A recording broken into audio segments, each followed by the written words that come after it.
আসসালামু আলাইকুম সুপ্রিয় দর্শক মণ্ডলী। বাবুল আক্তারকে মুক্তি দিয়েছে। আপনারা জানেন বাবুল আক্তার কে? তিনি পুলিশের একজন কর্মকর্তা ছিলেন, পুলিশ অফিসার ছিলেন, পুলিশ সুপার এসপি ছিলেন। আলোচিত বাবুল আক্তার আপনারা জানেন, তার স্ত্রী মাহমুদা খানম মিতু, তিনি খুনের শিকার হন চট্টগ্রাম শহরে। হঠাৎ তার বাচ্চাদের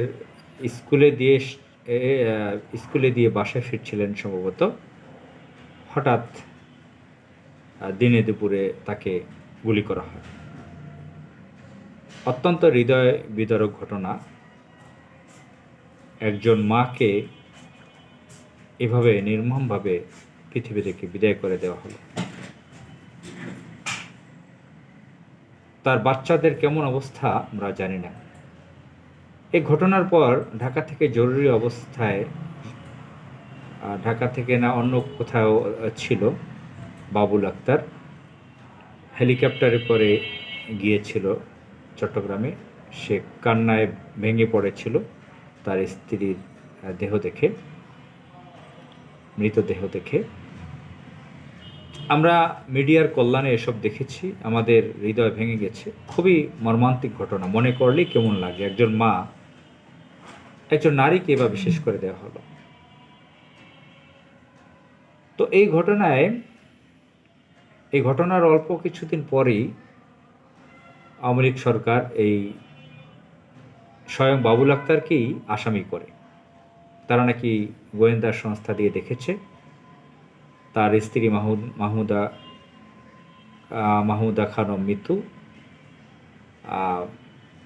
তিনি পরকীয়ায় লিপ্ত ছিলেন অন্য কোনো পুলিশ অফিসারের সাথে।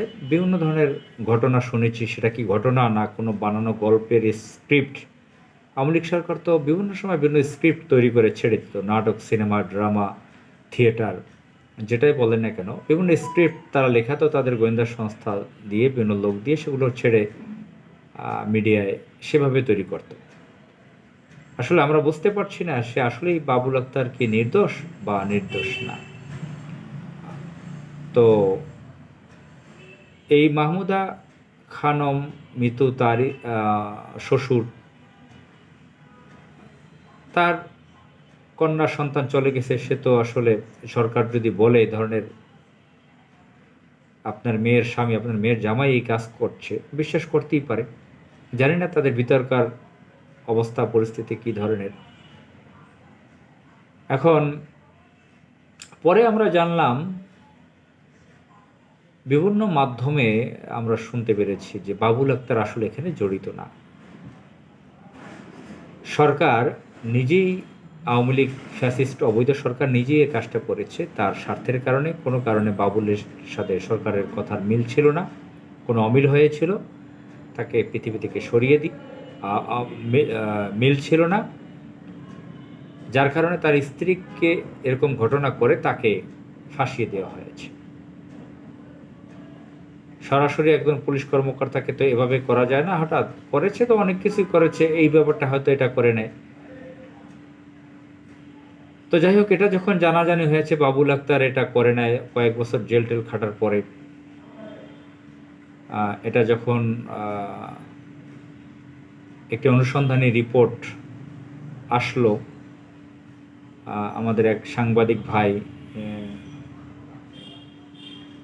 তিনি যখন প্রকাশ করলেন, তখন অনেকের সেদিকে দৃষ্টি গিয়েছে। তারা বিশ্বাসও করেছে যে এটা এই ধরনের আওয়ামী লীগ যে ফ্যাসিস্ট সরকার শেখ হাসিনা, সেটা এই ধরনের কাজ করতেই পারে, বাবুল আক্তার নির্দোষ।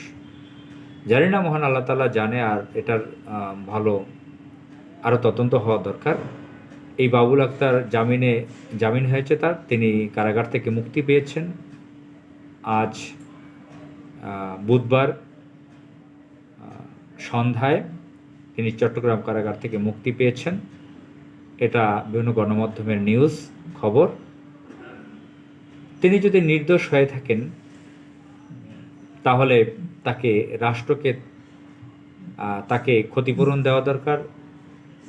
তিনি তার চাকরি হারিয়ে জেল খেটেছেন, এর জন্য তাকে ক্ষতিপূরণ দিতে হবে। এবং এটা তো সাধারণ, তার স্ত্রীকে সে হারিয়েছে, তার সন্তানরা তার মাকে হারিয়েছে। এই ক্ষতিপূরণ সরকারের যে লোকজন, আওয়ামী লীগ সরকার যখন ছিল অবৈধ সরকার, তার যারা যারা এই কাজে জড়িত ছিল, যদি এটা তদন্ত করে দেখতে হবে, আমি বলছি না এটাই সঠিক, তদন্ত করে বের করতে হবে আসলে আওয়ামী লীগ সরকার এখানে এটা কিভাবে এই গেমসটা খেলেছে।